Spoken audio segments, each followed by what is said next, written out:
NASCAR inspectors once pulled a car into the tech bay at Daytona and found 9 rule breaks on it. They ripped out the fuel tank, wrote up the charges, and figured they had made their point. The car's builder looked at the list, told them they had better make it 10, climbed in, fired up the engine, and drove it right out of the garage. Without a fuel tank. That man's name was Smokey Yunick. 57 Cup Series wins, 2 national titles, 2 Daytona 500 wins, 9 U.S. patents. And roughly half the rules in NASCAR's rulebook exist because of one self-taught mechanic from a small garage in Daytona Beach, Florida. So how did a 10th grade dropout who built his first tractor from a junkyard car become the single greatest engineering mind in stock car racing history?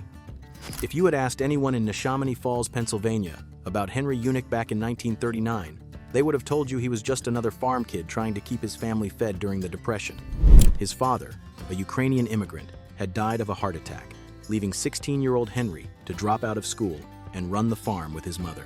They had no idea what he would become. The nickname came from motorcycle racing. Young Henry built and raced bikes as a teenager, and one of them smoked so badly that a track announcer who could not remember his name just started calling him Smokey. By the next day at work, everyone used it. He liked it enough to make it legal years later. When World War II broke out, Smokey joined the Army Air Corps. He served with the 97th Bombardment Group, the 341st Squadron, based at Amendola Airfield in Italy with the 15th Air Force. He earned a rank of second lieutenant and received an Air Medal. He was a real combat veteran, though, like many things with Smokey, the stories he told about his service later grew a little taller with each telling. After the war, Smokey needed a place to land. He had flown training runs over Daytona Beach and thought it looked warm and friendly from the air. So, he packed up, moved south, married, and opened a truck repair garage at 957 North Beach Street in 1947. The shop was really in Holly Hill, Florida, just north of Daytona Beach. A hand-painted sign out front read, "The best damn garage in town." That was not a slogan. That was the real business name on file. His name as a mechanic spread fast, and the man himself was hard to miss. Smokey's known look was a white mechanic's uniform, a beat-up cowboy hat, and a cigar or corncob pipe clamped between his teeth. If you saw him walking around the NASCAR garage area before a race, you might have thought a farmer had somehow wandered into the track. He flew to races by helicopter, landing right in the garage area, much to his own delight and the flat-out anger of Bill France. The shop itself became famous. By the 1970s, it had card readers, armed guards, and slide card locks on the doors, decades before that kind of security was normal anywhere. Nobody got inside that building without Smokey's say-so. General Motors, Ford, and Chrysler all sent engineers to work with him on secret projects. The same garage that built race cars also worked on hidden test cars that had nothing to do with NASCAR. A local stock car team owner named Marshall Teague, known around Daytona as the King of the Beach, came by the shop early on and asked Smokey to work on race cars. Smokey had zero racing background at the time. He did not care. He set up a Hudson Hornet for driver Herb Thomas, took it to the 1951 Southern 500 at Darlington, and won. That first win blew the doors open. Between 1951 and 1954, Smokey and Herb Thomas won 39 races together. They took 2 Grand National titles in 51 and 53. Thomas won 3 Southern 500 seconds in Yunick-built cars. Smokey was named NASCAR Mechanic of the Year twice during this stretch, which was not an award that got handed out for charm. It was pure results. The list of drivers who climbed into Smokey's cars reads like a who's who of racing. Fireball Roberts, Curtis Turner, Marvin Panch, Paul Goldsmith, Junior Johnson, Bobby Allison, Mario Andretti, A.J. Foyt, Bobby Unser, Johnny Rutherford. Over 50 drivers total trusted that garage in Daytona Beach with their careers and their lives. The bond with Fireball Roberts needs special attention because it became the most important friendship of Smokey's life and the one that would push him away from NASCAR for good. Roberts was the biggest star in stock car racing during the late 50s and early 60s. A former aerospace engineering student who understood the cars he drove at a level few other drivers could match. He and Smokey shared a language. They talked horsepower and airflow and weight balance, while everyone else was still learning how to read a tire temperature. The peak came at the Daytona 500. In 1961, Marvin Panch won it in a Smokey-built Pontiac. The next year, Fireball Roberts flat-out ran away with it, leading 144 of 200 laps and winning by 27 seconds over Richard Petty at over 152 miles per hour. The entire race ran without a single caution flag. Smokey became the first team owner to win the Daytona 500 twice, and the first to put a car on the Daytona 500 pole 3 years in a row. And NASCAR was not even his only world. Smokey served as co-chief mechanic for Jim Rathman's 1960 Indianapolis 500 win. He also built the first downforce wings at Indy in 1962, putting one on Rathman's Watson Roadster. USAC banned it right away. But the idea later changed Formula One, Can-Am, and every other form of racing on the planet. Smokey was building downforce parts before most engineers had even heard the word. The clock on NASCAR's simple rulebook was already ticking the day Smokey opened that garage. Every rule he would later bend, every gap he would use, every inspector he would outsmart. It all traced back to a farm kid who landed in the right town with the right mix of talent and stubbornness. And the tricks themselves are where this story goes from impressive, legendary. Smokey's whole approach to racing came down to one moment. He had spent years reading the NASCAR rulebook to see what it said. And at some point it hit him that what he should have been doing all along was finding out what it did not say. Once he started looking at it that way, the game changed for good. The oversized fuel line is the clearest example. NASCAR's rules spelled out exactly how large a fuel tank could be. They measured it. They checked it. They were very careful about it. What they never thought to spell out was the size of the fuel line running from the tank to the engine. Everyone else ran a 5/8" line because that was standard. Smokey chose to run a 2" line, 11 feet of it, coiled under the car, holding extra gallons of fuel that no inspector thought to look for. The fuel line was not a secret to the people who worked with him. His own drivers knew about it and talked about it openly in later years. There was nothing in the rulebook that said you could not have a big, oversized gas line, and Smokey was never the type to leave a chance like that on the table. A week after the race, NASCAR added a new rule. Fuel lines could not be more than ½ inch across. That is how fast Smokey forced rule changes. He would show up on a Saturday, use something nobody had thought of, win on Sunday, and by Monday morning the rulebook had a new paragraph with his fingerprints all over it. There is another fuel tank story that has become part of the Smokey legend, though nobody has ever pinned down exactly when or where it happened. The claim is that Smokey built an oversized fuel tank, then stuck an inflated basketball inside it before inspection. The basketball shrank the measured space to legal size. After inspection, he would let the air out and pull the basketball, giving himself a tank that held far more fuel than the rulebook allowed. The story has gone around for decades, though doubters have pointed out that a standard basketball would probably fall apart in gasoline. Whether it happened or not, the fact that people believe it tells you something about Smokey's name in racing.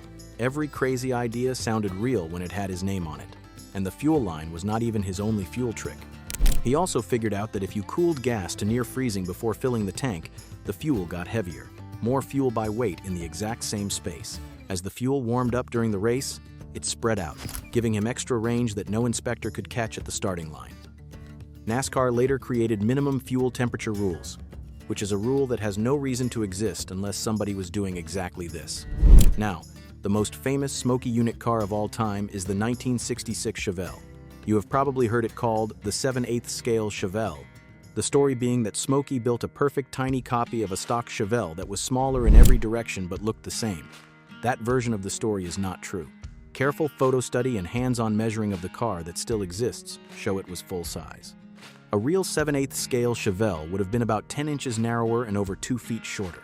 It would have looked like a Chevy Vega with silly oversized headlights and wheels. Nobody would have been fooled. What Smokey actually did to that Chevelle, though, was maybe more striking than the myth. He shifted the whole body backward on the frame by 2 to 3 inches for better weight balance. He set the front bumper back and made it deeper to work as an air dam. He took off every door handle, every turn signal, every piece of trim, and smoothed the body dead flush. He swapped the glass windows for lightweight Lexan laid perfectly flat against the body.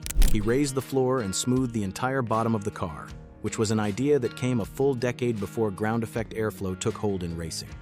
And he added a small lip spoiler on the back of the roofline. The result was that Curtis Turner put the number 13 Chevelle on the pole for the 1967 Daytona 500 at over 180 miles per hour. First car to break that mark at Daytona. And here is the part that still does not make sense.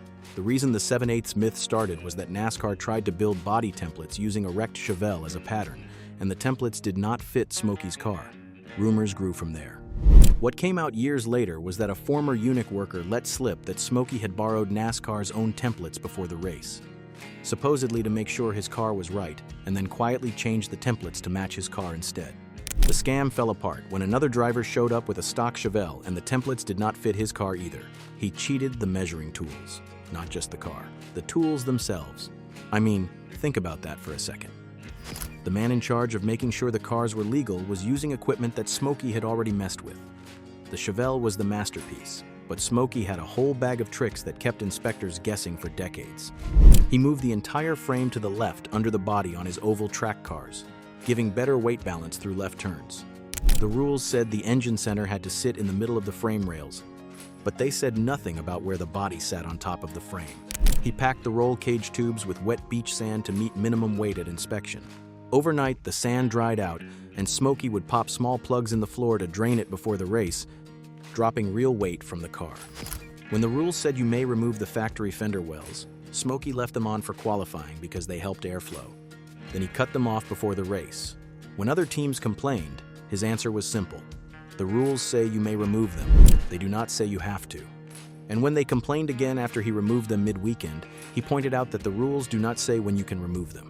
He would even build clear, obvious rule breaks into his cars on purpose as decoys, so inspectors would focus on finding the easy one and walk right past the real hidden edges.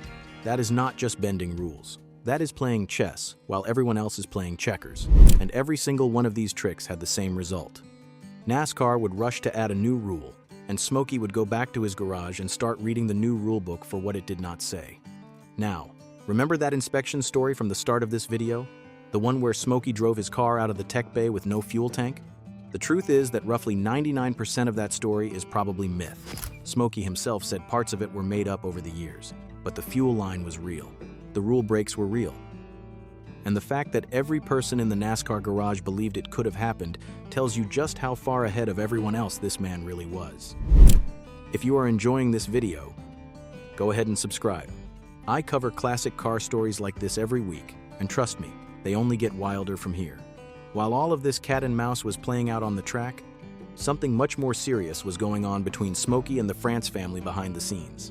Bill France Sr. founded NASCAR. He ran it his way, and Smokey hated him from day one. The two men sized each other up in their very first meeting, and neither one walked away impressed. That shared hatred never faded. It only got worse. The final break came after Fireball Roberts crashed at Charlotte Motor Speedway in 1964. Roberts suffered terrible burns and died after 40 painful days. Smokey was crushed. He started a safety push and designed a crash barrier made of old tires between plywood sheets that he believed could soak up impact energy and save lives. He brought it to NASCAR. Bill France refused to even look at it. Smokey was not a man who took being told no quietly. When officials at Indianapolis once proudly showed him their thick concrete retaining walls, Smokey looked at them and pointed out that all those walls were going to do was kill drivers deader and quicker. That was Smokey in a nutshell. He saw things other people refused to see, and he said things other people were afraid to say. Smokey would look back on the safety fight and wish he had pushed harder. He had also built air-powered jacks for faster, safer pit stops back in 1961. NASCAR would not allow those either. After being shut down on safety again and again, Smokey walked away from NASCAR around 1970 and never came back. And here is the detail that still haunts this story. That crash barrier idea that France turned down, the energy-absorbing wall, it sat ignored for decades. It was not until Dale Earnhardt died at the 2001 Daytona 500, when his car hit a hard concrete wall at roughly 150 miles per hour, that NASCAR finally started using energy-absorbing barriers. Just weeks before that deadly race, Smokey, already dying of leukemia, noted that apparently nobody was interested in what he had built. That is not a punchline. That is a tragedy. But Smokey's genius never stopped at the racetrack. He held 9 U.S. patents covering engine work, fuel systems, crash barriers, and testing gear. He earned an honorary degree in flight engineering from Embry-Riddle University, the same school where he served as a founding member of the board.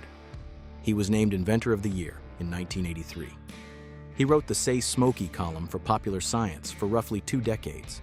His biggest project ate up the last 32 years of his life. He called it the hot vapor engine. The idea was to heat fuel to about 400 degrees, using leftover heat from the cooling system and exhaust before it reached the engine, turning it into a fully vaporized mix that got rid of engine knock and hugely improved fuel savings. His test engine was a General Motors V6 block that he cut down to a V2, just 78 cubic inches and 170 pounds. Turbocharged, with only 2 quarts of water in the whole cooling system and no cooling fan. The numbers were wild. About 250 horsepower and up to 51 miles per gallon. John DeLorean took a test ride in the hot vapor-equipped Fiero, and right away offered $20 million for the technology. He wanted it for the DeLorean Motor Company. The deal was as good as done. Then, DeLorean was arrested for drug charges the following Tuesday. $20 million gone overnight. The engine that could have changed the car industry ended up stuck in a garage in Daytona Beach. The engine worked. General Motors, Ford, Chrysler, BMW, Volvo, and Volkswagen all showed interest over the years. But the extreme heat called for special oil and rare materials that made building it in large numbers not worth doing with the tools they had at the time. The science behind it was solid. The world just was not ready for it. Smokey spent 32 years proving what was possible, and the car industry spent 32 years explaining why it was not worth the money. Smokey closed the best damn garage in town in 1987. Sure, there were no more good mechanics left worth working with. He spent his later years writing a 3-book, 1,100-page life story that was as blunt and in your face as the man himself. In the opening, he described those 30 years between 1946 and 1976 as a blur of stock cars, trucks, boats, motorcycles, Indy cars, airplanes, and helicopters. He worked 18 hours a day, 7 days a week, and still found time to chase what he called most of the wrong side pleasures of bad behavior. He compared himself to a running southern dog, belly to the ground, tail straight out, ears straight back. The book did not spare his enemies. What he wrote about the France family was so harsh, so personal, and so ugly that it pretty much made sure he would never get the one honor he probably earned more than anyone. Only Jim France got anything close to a kind word. Near the end, Smokey pointed out that he might already be dead, since he had never been dead before and did not know what it felt like. When he finally stopped all medical treatment, he threw every pill in the trash. If he was going to die, he was going to die. And in true Smokey fashion, he described the result of quitting his pills as picking up horsepower, about 70%. On May 9th, 2001, 16 days before his 78th birthday, Smokey Yunick died at home in Daytona Beach. His wife Margie had parts of his ashes spread in every winner's circle where his cars had won. He is a member of over 30 Halls of Fame, including the International Motorsports Hall of Fame and the SEMA Hall of Fame. Charlotte Motor Speedway gives out a yearly Smokey Yunick Lifetime Achievement Award. Disney Pixar based a character on him in Cars 3. His items sit in the Smithsonian, but the NASCAR Hall of Fame, the one that should matter most, has never let him in. What he wrote about the France family sealed that door for good. As long as the Francis run NASCAR, Smokey stays on the outside looking in. In 2023, the town of Holly Hill put up a marker and named a street Smokey Yunick Way near where the garage once stood. The last standing piece of that famous shop had been burned down by arson in 2011, 6 days after the NASCAR Hall of Fame picks were announced. Without his name for the 3rd year in a row, if Smokey had run car racing, he would have had only one rule. Let's have a race. Half a century of rules and templates and fuel line limits later, NASCAR still has not found a way to hold back the legacy of the man who read the rulebook for what it did not say. If you want more stories about the wildest people in classic car history, the video on your screen right now is a good place to start.